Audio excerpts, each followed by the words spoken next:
10 years in business. What does the milestone mean to you? I can't believe 10 years has gone by because, it does seem like, I remember just like yesterday, I was in my dorm room having this idea, talking about it over the phone with my mom, flying back to San Francisco and having my sister-in-law being like, yeah, I'm in between jobs, why don't I help you? Me and my sister-in-law just working together and doing everything ourselves to now today, like having whole teams and people that we work with and collaborations. It's really been much less about me and much more about the brand as an organization to create something together. Tell me a little bit about that initial conversation with your sister-in-law. I was very nervous because, I had to tell, first of all, my family that I wanted to leave school, and how did that go over? Surprisingly, it wasn't like an immediate no. It was kind of like okay.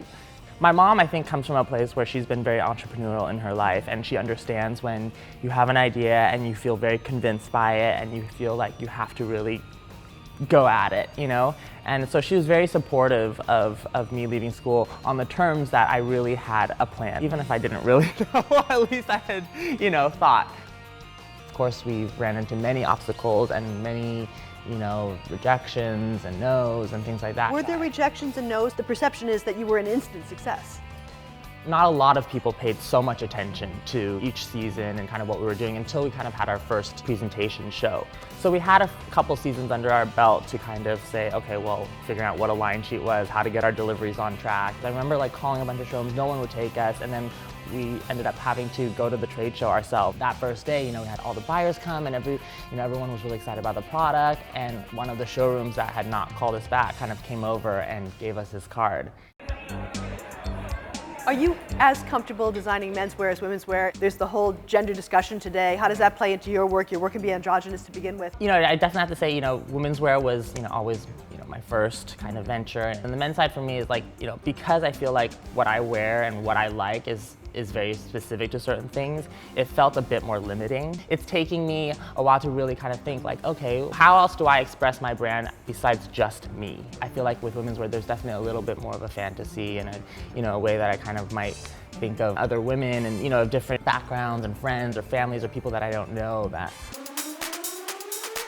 Talk about the H&M thing a little bit more, because that was such an extravaganza. Talk about, collaborations in general and the high-low aspect and what that does for you. The same reason why I wanted to work at Balenciaga when the opportunity came in is the same reason why I wanted to do H&M when the opportunity arose. I felt that's very interesting. Yeah. The same reasons, the same attractions. Same reasons, same attractions. To a certain extent, yes. Of course, different resources, different infrastructure. Mm-hmm. But I wanted to see how I might be able to communicate with an audience that I had never maybe touched or communicated with before. So I thought, well, I've always loved performance wear and activewear. It's a completely different ball game, in terms of materials and all. It's much more advanced and technical. So I said, H&M would be the perfect place to really, have that infrastructure, but then it doesn't matter if you're a luxury consumer or a mass consumer. If you go to the gym, if you work out, you're buying $69 leggings and a $50 tank top or a sports bra. So I thought, well, that's the perfect thing that feels very authentic to price point. It's not about making something cheaper or diluting something for the masses. Can you remember, identify, articulate the single biggest lesson of the past 10 years? I think the single biggest lesson is to never feel like you figured it out. Every single time I feel like, okay, we got that under the belt, or it's going to be exactly like that. Something always changes, whether it's in sales and press and building a store, a timeline, whatever it may be. You always have to be prepared for change and for something to go wrong. The single biggest surprise? My agility to move on.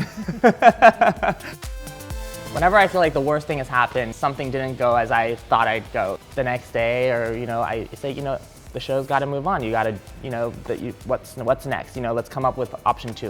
Let's move on to the next thing. I really surprised myself on being able to move on when things don't go the way that you perceive.